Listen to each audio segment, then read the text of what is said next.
You can find Radical Listening from Virtual Sonic Reality on Apple Podcasts, Google Play, and Spotify. So find us on your favorite podcast app and hit subscribe to follow along. While you're there, why don't you just go ahead and give us 5 stars? You know you love us, and we love you too. Thanks for listening, and enjoy the show. So they take old mice, and they can't learn the maze. Like, no matter how hard they try, they can't learn the maze. And then they take the mouse blood of young mice and transfuse it into the old mice, just the blood of a younger mouse.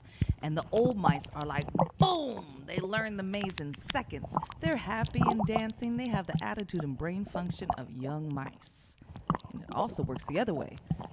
Inject a young mouse with the blood of an old mouse, strange things happen.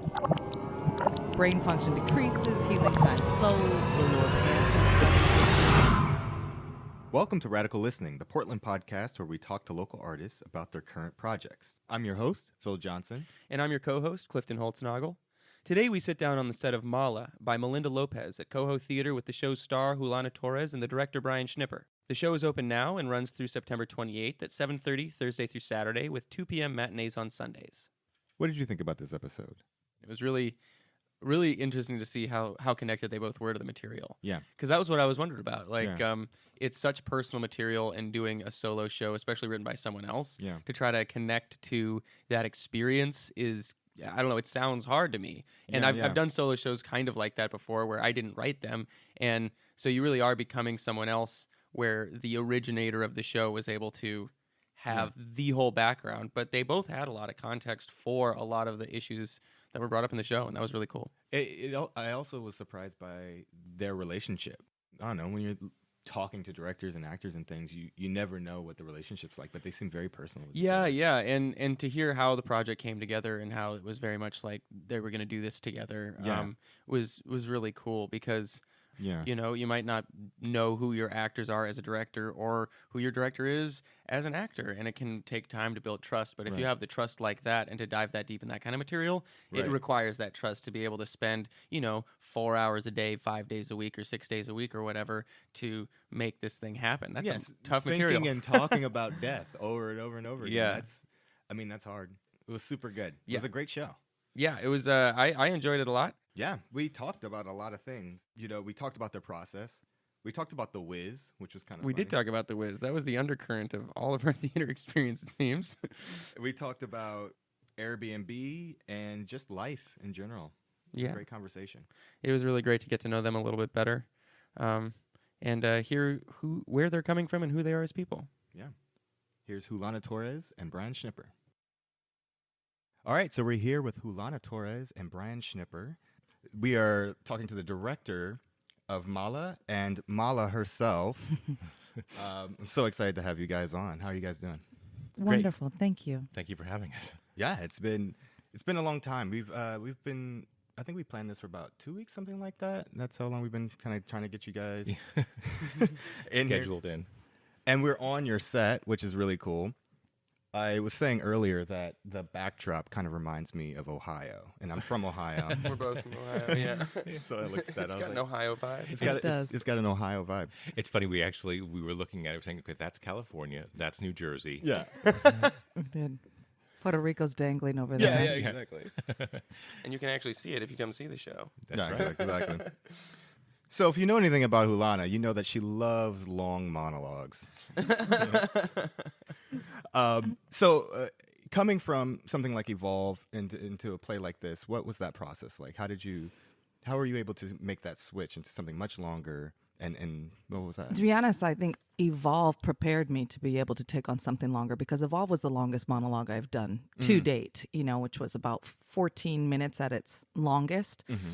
And we've cut and chopped and done various versions of it. But that was huge for me to start with. Mm-hmm. When I came into that, I was like, oh my gosh, what have I got myself into? And so after learning the process of going through that and kind of learning how to arrange it in my brain to make it, easy to remember and how to let it live in my body, so that it was real, and understanding the story and where I was going with it. That was really huge preparation. So after I did that and then this presented itself to me, I was like, oh yeah, I got this. Sure, I can do this. Even so, when I first looked at the script, I went, oh, no, now what did I get myself into?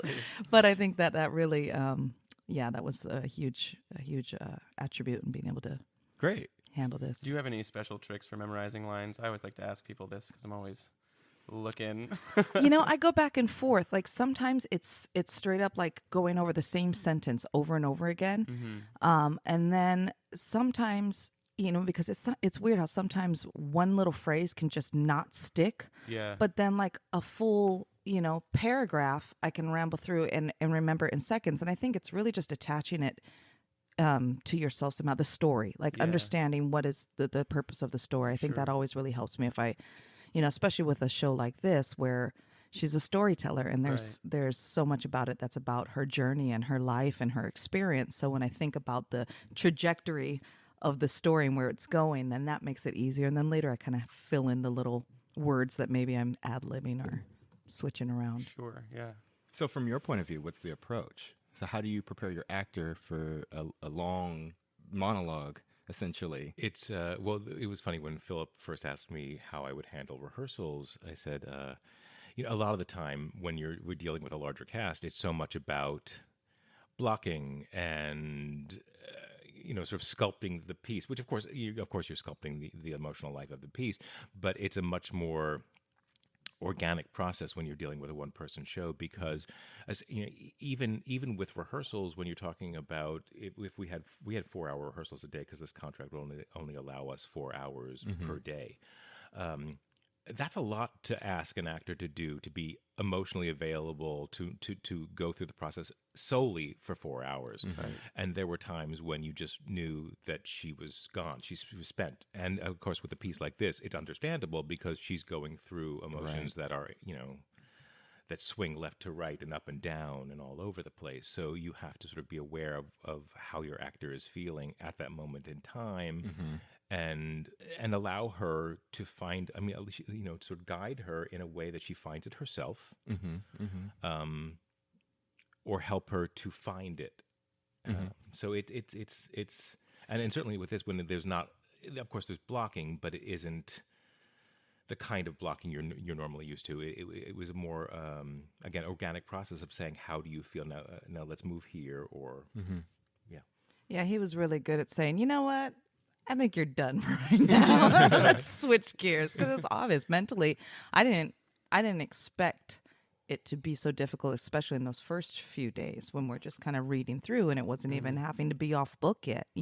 Even not being off book, my head was just throbbing. About 2.5, 3 hours in, I was hitting a wall, and so at first I suggested 5-hour rehearsal. So I'm glad that we did not do that. Yeah.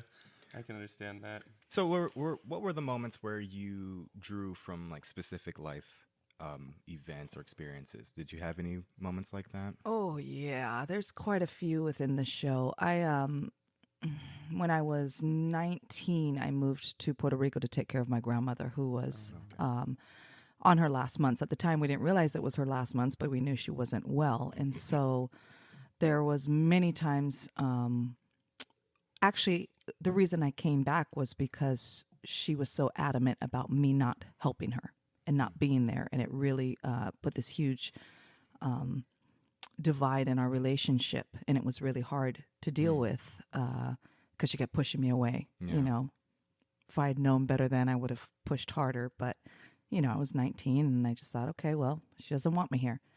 And she ended up passing a few months later, but there was some really defining moments in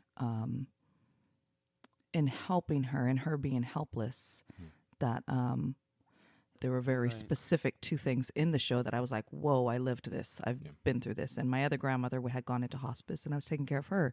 So there was, and almost losing my father a few years ago too. There was almost way too many parallels in the show to my own life, where I actually had to kind of step back from drawing on my personal self because it was tugging so much of my personal self that early on it became really evident that if I didn't find some way to separate sometimes, that it was gonna wreck me.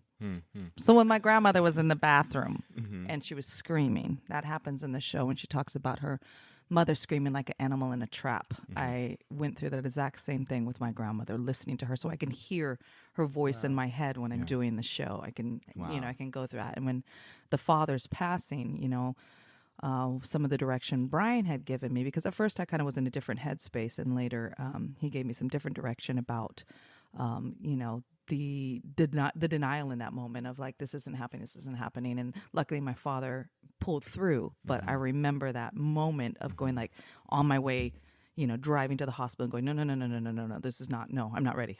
This is not happening. Yeah. And so those are some very specific things I was able to pull from. Yeah. How about yourself? Did you have any moments that connect you? I read in your director's notes that you were dealing with something and you had to set the script down. Yes. And then you said you came back to it and finished it. I began reading the script in the hospital next to my father. And after about 10 pages, which is, in a solo show like this, the script runs about 37 pages. So you're talking about a third of the script. So I was able to grasp that the writing was incredible and honest and raw and funny. But at a certain point, I said, I need to put this down because I can't do this right now. And then about 3 months after my father passed, I picked it up and was able to finish it.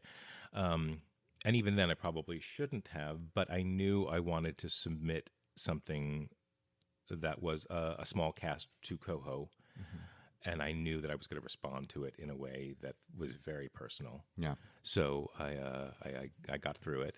And I said, I think both of us, when we started rehearsals and I knew Julana's situation with her grandmother, I said, there are going to be times when I lose it, you lose it. And that's okay. It was a way for us to sort of sift through the piece. No. Where were the appropriate times to lose it? Because I think I started off losing it a little too often. Yeah. And when we said we need to pull back from that because it can't, obviously it's a piece about honoring your loved ones and not about I don't say your own emotions, of course, because they play a huge part in that, but you can't dwell on that. So both as an actor and as, in the piece itself.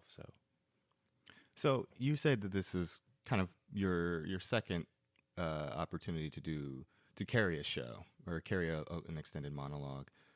What is that like? You're up here, you're performing, and now you're open. So you're performing for audiences by yourself. You're carrying an entire show. What does that feel like? Is it nerve-wracking? It is. It's definitely unlike any other experience I've had. And it's interesting because I'm used to carrying a stage on my own as a dancer and as a singer. So this is a kind of another realm of that, but it's definitely more taxing. Yeah. I guess because all the movement's not involved where I can just shake, When I'm singing and dance, I just shake a lot. It's an amazing feat. I'd say personally, I've grown more as an artist in these last couple of months doing this than any other time in my life, because there's so much realization that comes into it.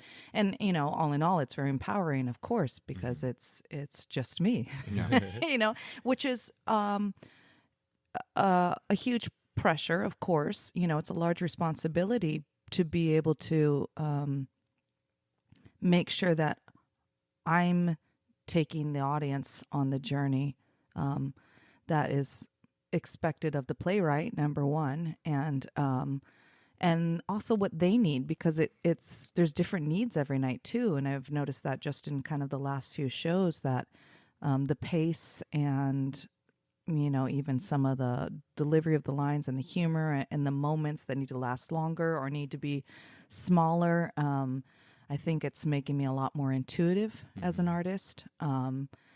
I'm very humbled, incredibly humbled to be able to do something like this. I never thought I would, which is why I was so excited when Brian asked me to come on board with this, and then even more so when I understood the material more. Yeah. So, it's been, it's been gut-wrenching, and I've had to definitely define a very specific process at the beginning of the show for myself that I've never had to do with any other show. I think it's been easier to jump in when I have other people to feed off of that, their own, when there's energy of other actors to feed off of.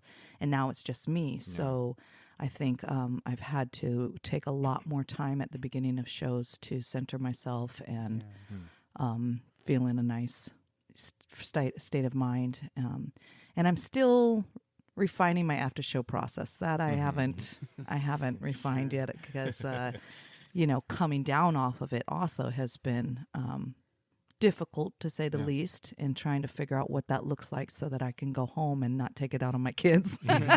Are there any rituals that you've created during this process? I have, and I actually was speaking about that the other day with my boyfriend, and it's honestly not something I want to share yet, and because I think it's been so intense to me, and I think that it's really helping me through the show. And I think that that's because it's so intense at the beginning of the show. I think that's why it's been really important for me over the last couple of days to think about, okay, now what am I doing afterwards? How am I going to get, decompress from this afterwards? Because the what I'm doing at the start is really powerful. And so I told him, I said, I don't want to talk about it now because I think it's important to keep it kind of sacred to me right now. True. But when I get done with the show, I think I'm going to need to purge and really talk about it for a while. So this is definitely deep material, but there's also comedy. How much of that comedy was, evident in the script, and how much did you realize, like, wow, this got really dark for way too long. Where can we find the comedy to give us a breath or something? What was that balance like? I always look for the comedy, especially in a piece like this, where you can find levity and give the audience a break. So I was pretty clear on what needed to get a laugh. And of course, you can't, it's cheap to say this is a laugh line, but in how you interpret the line, because again, she is a storyteller. She is aware that she's playing to an audience, which is the second or the other character in the show, that you are performing for them. And there is a fine line in the piece itself where she's aware of the audience, and yet she still loses herself emotionally in the show. And we use the stage manager in a way that she references the stage manager, so it brings another level to that. But it's always a case of the actor being aware that they are performing. And especially with most of the funny moments, because she half the time there's a joke about Cher. She knows she's telling a joke, so it's not cheap. It's the actor having fun with the audience, and she's very dry. She's got very dry humor. And Melinda writes, she writes, like I said, it's never cheap, and it's just comes organically from pain, and it's beautiful. I mean, she's a really smart writer. I didn't notice it when I first read it, like through the whole way. I just kind of got the gist of the story, I guess. And then when I went back and started to read it a second time and examine it further, I was cracking up the whole way. I mean, like in and out, I was laughing, so making notes to myself. It was really evident how funny she is. Just the really dry, like sarcastic humor that she has, which is really, really similar to myself. So I fed off. I was like, Yeah, we watched a couple of videos of her talking last night in preparation. I'm like, that's seems right on spot. It sounds like her. And it's funny, whenever we were in rehearsals and she would be sifting through material or through the text, and I would say to her, I need you, because I know that she has that same humor. I know that she has that same dry wit. So that's all I would need to say. And she would bring it immediately. And that'd be my note in support of Chris. I'm like, bring me. And it's like, I know exactly what he's talking about, because it's the way I would deliver it to my friends or anybody if I'm being sarcastic. Great. For people who have not seen the play or are listening to this, why should they come see this right now? Why is this important to our modern, sensibility in this time? Why pick this play now? Well, I think it's universal. I mean, I don't want to say it's a play for. I mean, of course, it is a play for now, but it's a play for now because it is so universal. Okay, it's all of our stories. I mean, I don't know anybody, young or old, that hasn't dealt with a grandparent, a parent, a sibling, something where they've gone through the process. And if you haven't, God bless you. No. But most people have gone through this process with a family member or a friend, and in that way, it is she combines both the lyrical and the mundane in a way that is so beautiful. She takes these moments that, and again, I don't want to say certain lines because there will be people that have not seen the show yet, but there are so many moments that where you actually hear the audience go, oh. There were so many moments like that and I felt that in the text, but of course I'm not you're not in an audience knowing how they're going to respond. So it was really great to watch those moments really land in a way that the audience went, oh, I've been through this. Yeah. I know exactly what this is. Yeah. I was watching a video where the playwright was talking about how, what was kind of her inspiration for writing this was just that feeling when you're going through a parent who's dying and just how hopeless and helpless you feel, because at a certain point there's just nothing you can do. Right. And I really do get that sense when I watch this. It's just like, at a certain point there's just nothing you can do. And like you say during the show, there's no guidebook with how to deal with things like this. So a show like this is important to be able to see, just to see how ordinary it is and how many people go through it, because it feels very huge when you're going through it. And I just lost my grandfather a little less than a year ago and watched the whole process. And it was, you talk to people about it and everyone's kind of been through it. So people are definitely sympathetic, but you have to learn how to deal with it on your own, because there's no way people hand you to deal with something like this. No. And so, you have to look to art. And there's so many feelings that you go through, that are natural and ordinary, and everybody's sharing them. But at the time, you kind of feel bad. You feel, mala, like you should not be feeling the things that you're feeling. Like you should be acting a different way, and you shouldn't be responding or reacting to certain situations or things that they do when they're in pain. And, and so you're expecting yourself to be this larger, better person, and then it's just the fact that life is inherently hard. Going through the death of someone is inherently hard. And, we're human in that. And so I think it's very healing in that sense to just hear someone sharing, those comical views and guilt and then knowing that, oh, okay, I'm not alone. Yeah, absolutely. And also in that, the script is not so dwell on the part of the death part, which of course is a huge part of the piece, but that it is so cathartic. Yeah. It is so. I always felt, even when I read it, that she understood what I was going through, and she puts it down on paper in a way that she lets us work through it. Yeah. As an audience. Yeah. It's quite beautiful. Yeah. And Julana's amazing. Yeah, and that's why I enjoy about it too, which is difficult in remembering the script too, because it's kind of sometimes a rant and rambling, and so it's not perfect grammar. And I found myself, trying to fix the grammar, but that's not, that's not the point of it. The point is that these are thoughts that are coming, and that you're in the moment of processing, and that's what's so cool about it, is that this is like an ongoing process that's happening as you're watching her. You know. Yeah. So what was the process of you're picking this play and working with Coho to produce this play? Did you know that you wanted to produce Mala first, or how did that work? It came. The first part was Julana. Okay. Well, the script was obviously point number one. Yeah. But if I didn't get Julana, I wasn't going to submit it. Oh, okay. So I immediately, she was the first person I went to, the only person I went to, and if she had said no, I would have looked for a different script. Okay. Because this piece meant so much to me, I wanted someone who could fully realize it, and that meant Julana. Yeah. Now, have you worked with Coho before? Have you done the co-production with them? So this is your first co-production? This is my first production with Coho. How long have you been in Portland? 4 years now. 4 years? Yes. Oh, you're fairly new. Fairly a newbie, yes. Where are you coming from?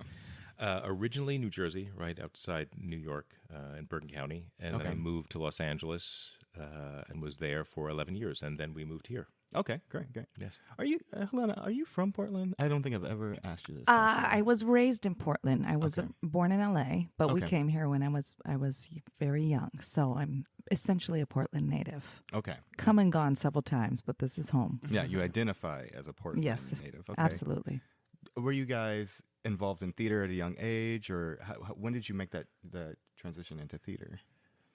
My mother took me to my first, I think both parents, or maybe my mother, brought me to my first Broadway show when I was 9. Oh, okay. So, and I remember being entranced by it. And I think, I can remember that as clear as day. Mm-hmm. So. What show was it? It was The Wiz. Oh, of course. Yeah.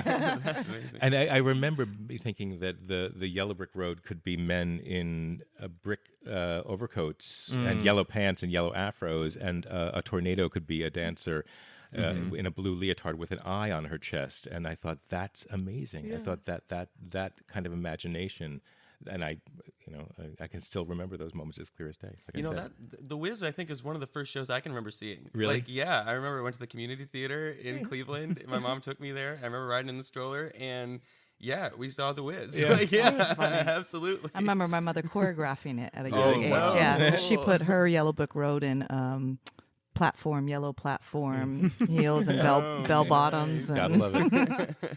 I didn't really have a choice, so I might as well have been born on stage. My father is a musician who's very well known. He played in Woodstock with Joe Cocker and was on the road with Tom Jones for a long time. And my mother is also well known as a performer. She was on Broadway at an early age. She did the original Happy Time and Promises, Promises. And so I grew up in a dance studio and playing music and being in rehearsals with my mother. She choreographed a lot of musicals growing up, and so I was always in the theater watching, and then in turn being thrown in and wherever they needed a small body, and I just kind of grew from there. I was always I did a lot of musical theater growing up, and then kind of transitioned to doing some more black box, and Now, do you guys remember your first role on stage? Yes. What was it? It was Lewis in The King and I. Oh, cool. Nice. Well, I was dancing on stage, but I think the first role I remember was in the Nutcracker as a little candy drop or something like that. Yeah. Great. Bonbon, that's what it was. Bonbon. I just saw a child's first performance. Maybe not, who knows, but very, very young, probably 2 or so, this weekend at this clown festival I went to, and it was on a dock, and she came out dressed in a little tuxedo over a life jacket. So it was big and puffy, and she had a little pink balloon in her hand, and she was walking out with her dad, who was wearing a dress and a whole lot of lipstick, and they're walking very slowly out to the middle, and then she did this whole thing where she was a conductor, and so her mom came out and was having her point at her dad and then her, and they're going oh, and then she walked over, got her to walk over, and then push him off into the water. It was really cute. And there's that whole thing about you can't use kids or animals on stage. You just have to be very careful, or make them the focus. Right. And she was, and it was it stole the show. That actually reminds me, I had a really defining theater moment when I was in 3rd grade. I think that was a really pivotal time for me too, of owning myself, because coming from 2 greats, you're always being compared, number one, and discredited because they're like, oh, you only got this part.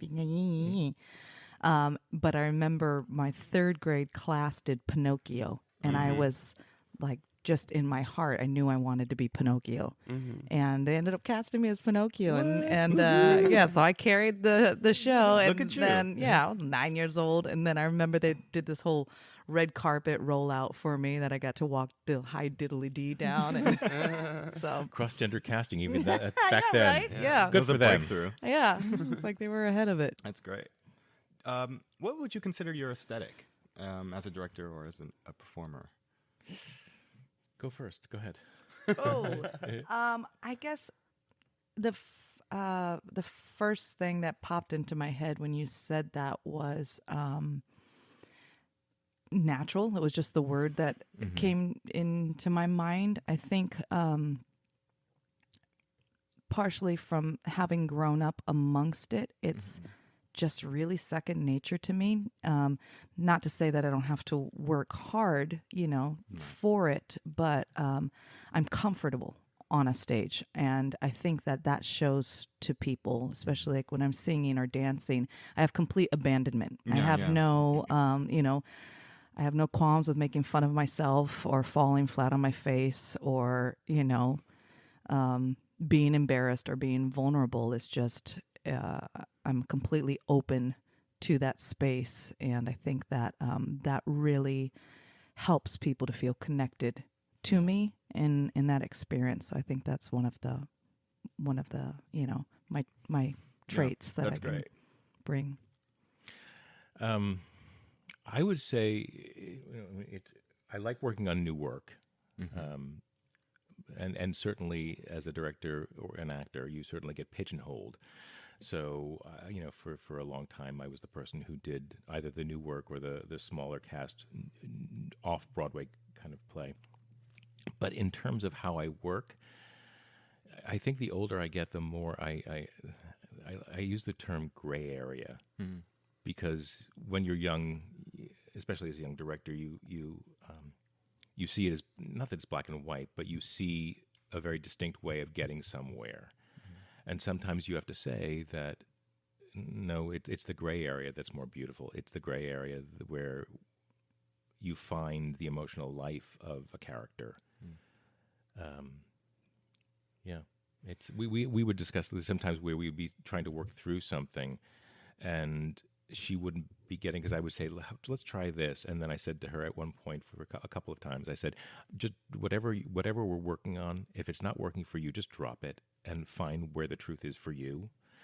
Because the truth isn't always in the same place for all of us. Yeah, I think Brian has been really incredible at allowing a natural process to occur, because myself, especially from having directed dance companies and been on the other side, when I'm on this side, I'm so,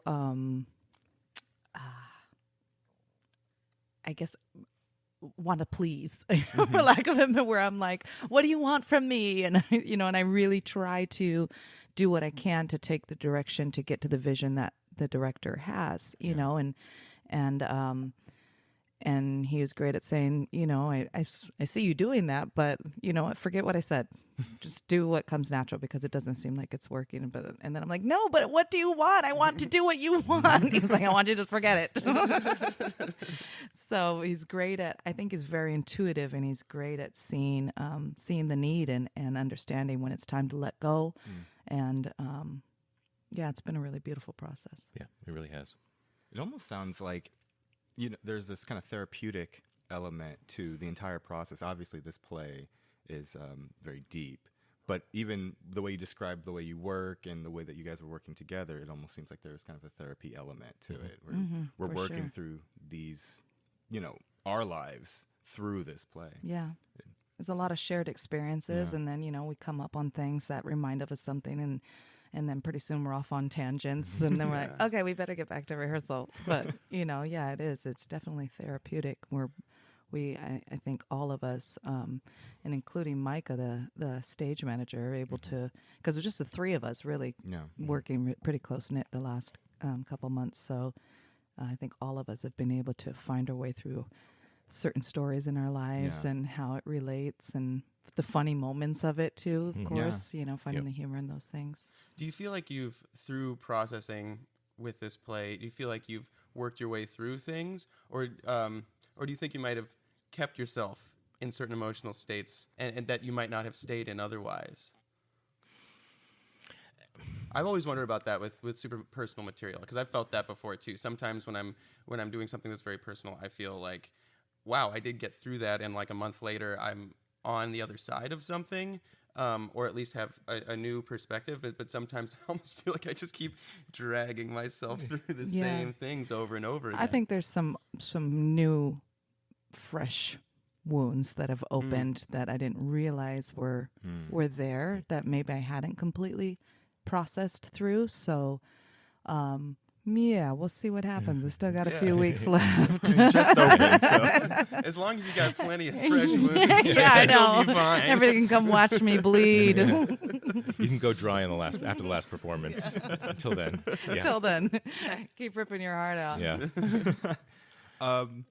I just wanted to ask if you could talk to us about Standing on Ceremony, the gay marriage plays. Sure. Just because it seems really interesting, and when I look through your history, this comes up a lot. So I just wanted to know what that process was like and everything. It was an amazing experience. It was, it's the story I would tell when I went on all these press junkets, but it's the truth. Is that in 2009 or 8, it was 8 at the time. It looked like we were about to get our first African American president, but we were about to lose Prop 8. Yeah, and I thought the dichotomy of that just felt we were jumping forward in so many ways and moving backwards in so many ways. And I was sitting in the kitchen that I shared with it wasn't my husband at the time, but the man I'd lived with for, at that point, 5 years. And my dogs were at my feet, and I thought, how am I any less different than any other, couple in this country? And I thought, how do I help? And it wasn't like I could write a check for $100,000. Yeah. So I thought, well, why don't I create a piece? And the title came into my head, and I thought, what if it meant that I was taking a stand on gay marriage as opposed to relying on a procedure that's been done before? And I thought, okay, who do I reach out to? And I wrote my first 4 playwrights, and the first 4 said yes, and they were all really well, major established playwrights. And then my 5th ask was my first no, which was Edward Albee. And I remember thinking, okay, well, I'll take that from. He said, fair enough. He said, I'm working on 3 commissions right now, and truth be told, the 10-minute play doesn't interest me much, as much as this subject matter means to me. And I thought, well, again, it was Edward Albee, so I'll take that. And then I just started going after other playwrights, and it was funny because at first I thought I'll ask gay playwrights, and then I thought, no, if we're looking for inclusion and the same rights as everyone else, then this piece has to be inclusive. So I went after straight, gay, white, black. It had to be everyone's voice. And eventually we got our piece, and it started as a benefit in L.A. It was a one-night benefit for the Human Rights Campaign and Equality California, and we started asking, very well-known actors, and then Deborah Messing signed on, and Jason Alexander signed on, and from there we got this amazing cast: Zachary Quinto, Audrey Woodard, and we just had this amazing cast. And to this day, I think it's still probably my favorite performance of it, because we were losing it. We were losing Prop 8, and this audience in LA was so, it was funny. We were talking with all the actors in the dressing room, and there were 35 actors at the time, because it was a cast for each piece. Yeah. And there wasn't a single ego in that room. Nobody. Everybody said that we're here for a reason, and it was just a joyous event. Wow. Yeah. And so then it evolved into, like the Vagina Monologues, a 6-person cast at music stands, and it's been done all over the world. So, would you ever do something like that again?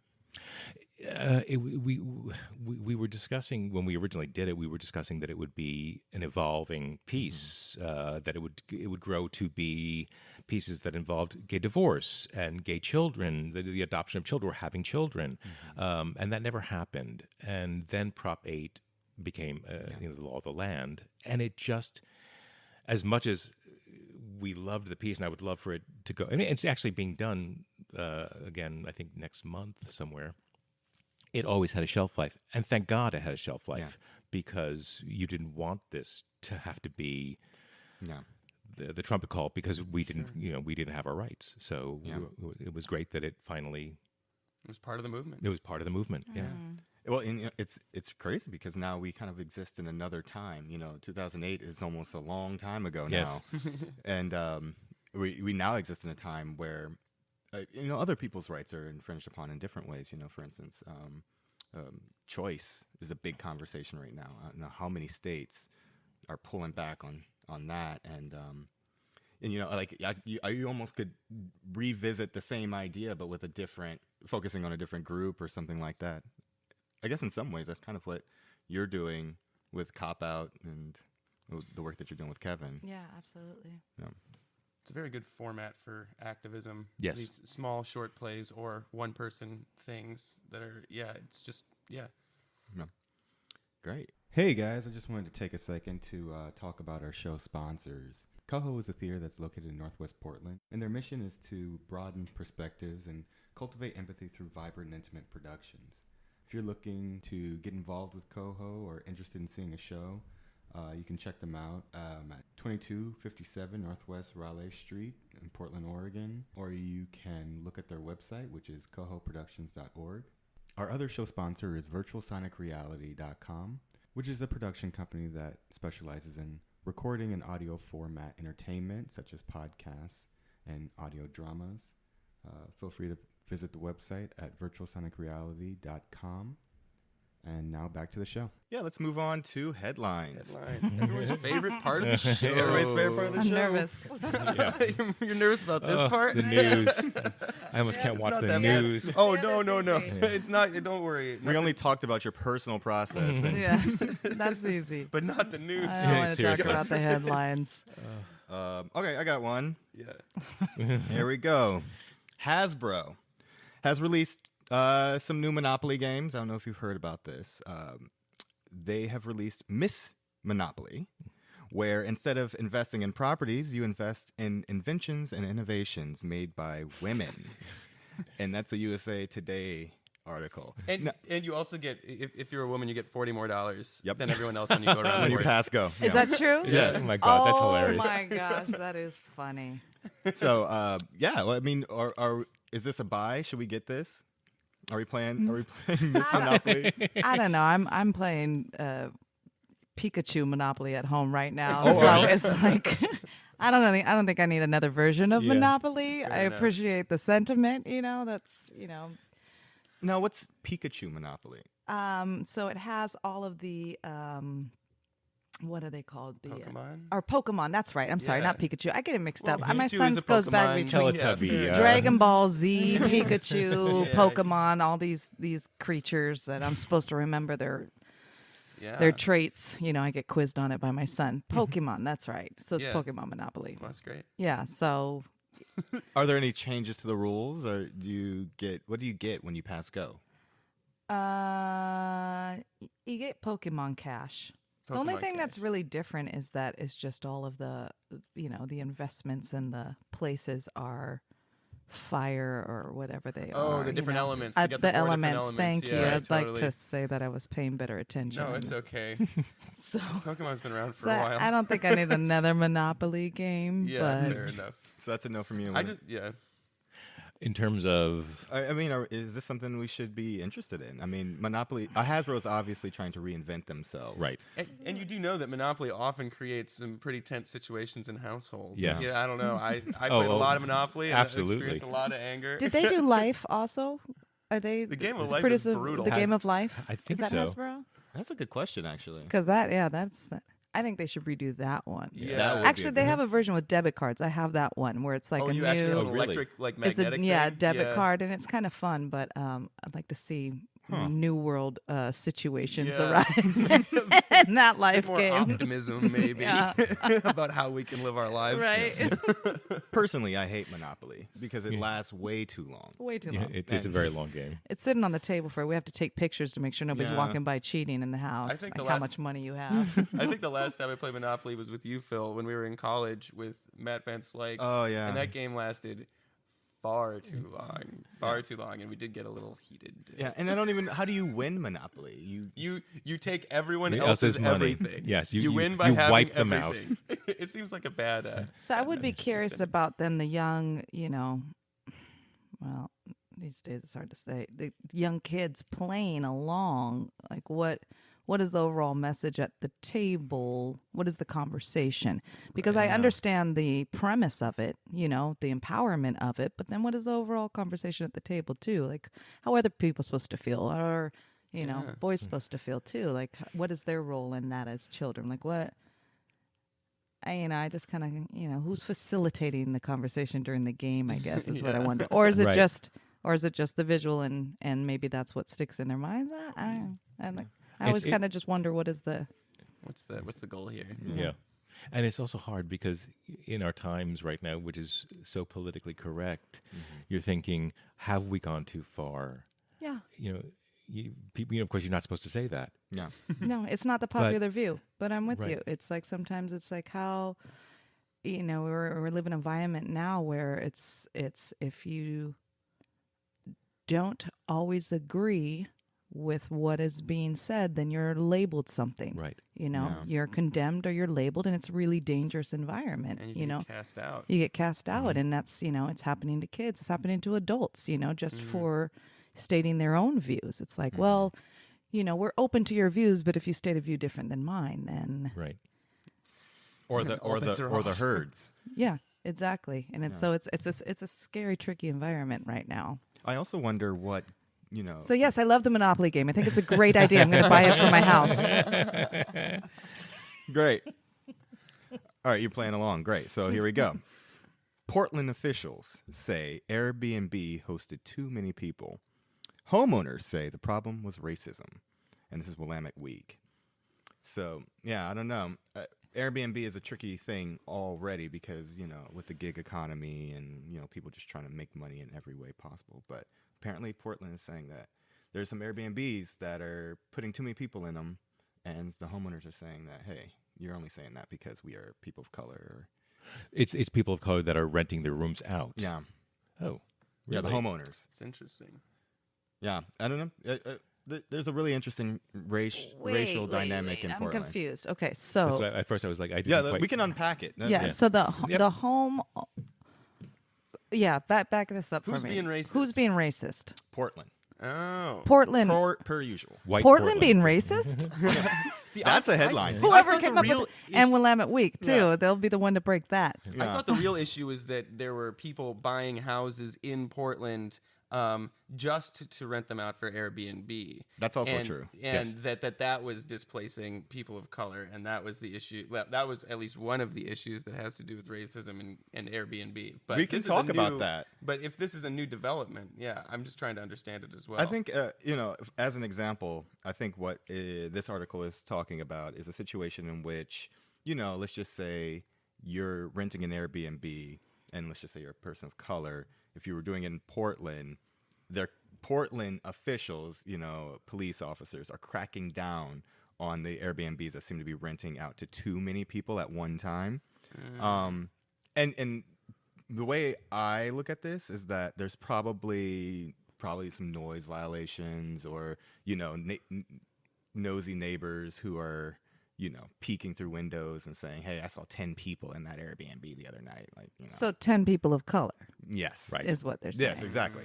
I understand the noise, but then, of course, it's a slippery slope as to how they pursue that in terms, if it really is because of racism, which, It is. And you have to be, there's another one you got to be careful with because there's so many blurred lines of racism now where people are screaming racism for things that really are not. Yeah. So it is a very slippery slope, and it's like, what are we defining as racism now? That's true. Like what is buying, and if it is something like that, is buying a property in a neighborhood that used to be predominantly black and renting it out, is that racism? Is it helping the community? Like what there's a lot of conversations that go into it. I'm not stating one way or the other, but I'm just saying there's so. It's not cut and dry. No. And of course, they're not going to say that's the reason as to why they're reporting. Right. And it's like the first go-to now to grab attention. It's like, I was racist. Yep. Okay. Well, what are we talking about? It's the same thing with Me Too or any kind of movement.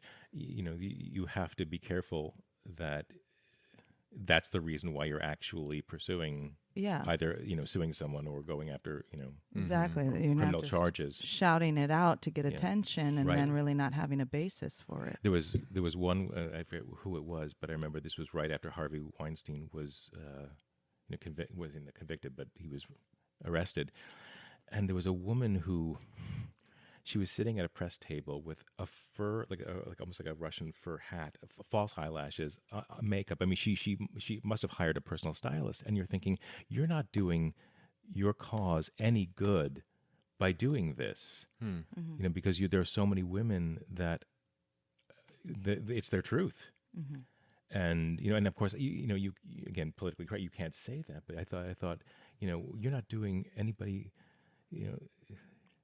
these poor. What is your real reason for being here? Right. I mean, it was so obvious that this woman was holding a press conference for publicity, and I thought, you're the one out of 100, and you're going to do damage. Yeah. And Airbnb, the website, has very strict rules about who stays in the Airbnbs. Like you can't just say it's me and 4 friends. You have to, when you're on the website, you have to kind of connect them, and then they have to be vetted and all of that. So the idea that there are too many people staying in an Airbnb sounds fishy to me. Because it would be vetted through the website. Unless people just bring whoever over. I guess, yeah, unless, but it's madness now anyway, so who knows. Here's another headline for you. This one popped out at me on Reddit, but it's from CBS. A message in a bottle leads to the rescue of a California family stranded on a 40-foot waterfall. So a little bit of backstory here. I don't know if you heard about this. Apparently it happened back around Father's Day, but they've just gotten more information about it. This guy took his daughter, his 13-year-old daughter, on a hike. He remembered he had gone there a few years ago, and you could go to this waterfall, and then you could rappel back out with a rope or go down with a rope. But then they got there, and the rope was gone, and they couldn't go back up the way they came because it was like too treacherous. And so they actually made a message in a bottle, threw it down the waterfall, and then got rescued later that afternoon. That's probably the last that. time that'll Yeah. ever work. Yeah, I know. I saw that in the that's news last night. That's pretty lucky that afternoon. But I wanted to say, I remember we went down the Grand Canyon a few years ago, and there was this couple who, and when we got to the side of the river, we were camping for the night, and it had gotten a little dark, but they were flashing their lights, and they had just wandered off from their group. And wound up being stranded, and they had to be helicoptered out. Wow. And of course we went over there, and then the person who was in charge of our raft, they weren't allowed to actually bring them onto the raft for whatever reason. So we had to sort of call and have them picked up. But you're thinking, well, you better pay for that helicopter, because the taxpayer, if you were stupid enough to wander away from your group, and now you're stranded.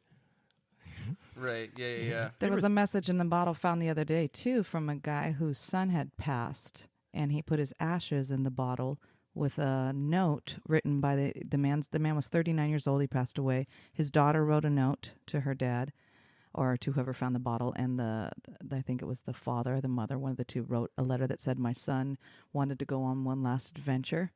And so there was $4 in the bottle, the son's ashes, and they threw it out some body of water. I don't remember what it was, and it was found by a police officer a couple days ago. But this would happen in March, so if that had been that, they would have been SOL. Yeah. Luckily, the river's a little smaller. Yeah. Got any more bottles? Yeah, exactly. It didn't take 6 months. Last headline. Okay. The Trump administration. Here we go. Spoiler. I'm sorry, guys. The Trump administration will move to ban e-cigarettes amid vaping-related deaths. And this is breaking this morning. Now, here's my I did thing. see that this morning. Yeah. So 6 people have died from vaping. My question is, do you see how fast they move for vaping? And how many people have died from gun deaths? And this just this year alone, and mass murder. What is this? What are we looking at here? This is just my piece. I was reading this Sorry, morning, I'm just and thinking of something Chappelle said, but that's probably not. Oh, he was. I probably shouldn't for it. read. Wait. Speaking of somebody who was politically incorrect, but brilliantly, just so funny. Well, he talked about the way to get them to change the gun laws is for every black person to go out and buy a gun tomorrow. Yeah, He's right. like, then they'll change the laws. Yeah, exactly. The first time the gun laws changed was right after Martin Luther King bought a gun. Wow. Think about that. Yeah. I don't know. Yeah. What do you think about this whole And how many vaping people thing? have died from emphysema and cigarettes? Right. Yeah. Or, alcoholism. Yeah.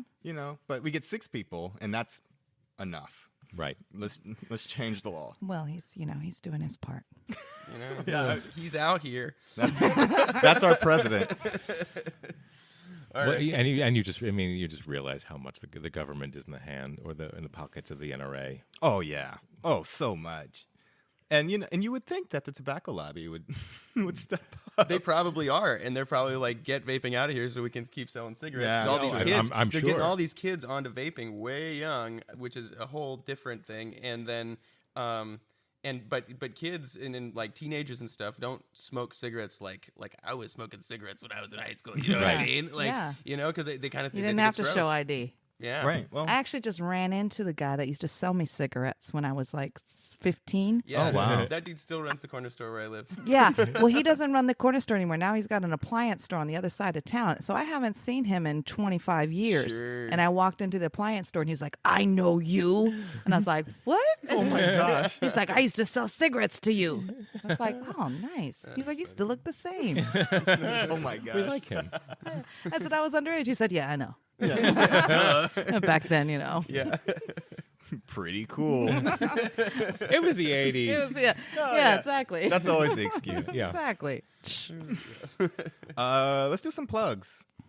This is the section where you can plug anything that you need to plug. I'll let you guys go Or first. even anything you're interested in seeing that's coming up. Yeah. Yeah.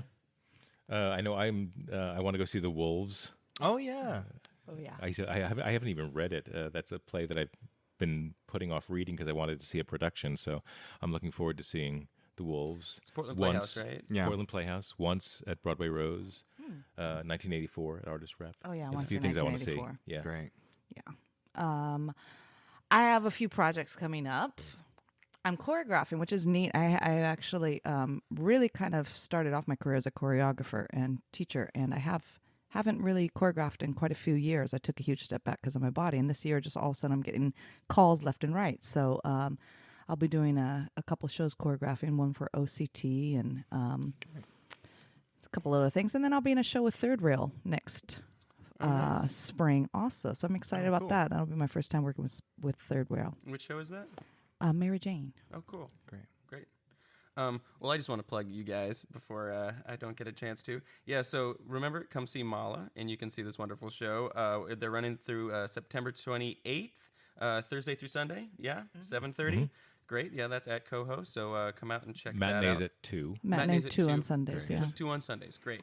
Wonderful. And and then I also want to plug, I don't know if I plugged this last time, but might as well. Show I'm working on called Complex at Theater Vertigo. We open September 28th, I think, right around, or a little bit before that. So same weekend this closes. So come check us out. I'm in the process of concocting an instrument that's never been seen before for my scene. So Fun. There we go.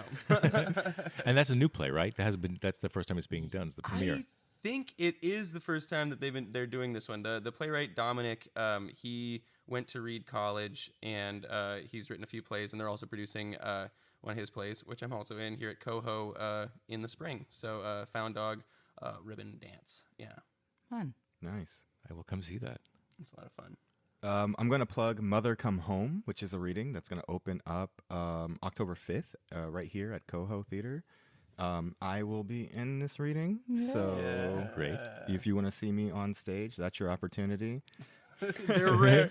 He Very does it rare every once in a while. appearance. He's turning down stuff left and right. Oh, yeah. Every once in a while, you get to see him. All the Allstate commercials you can imagine.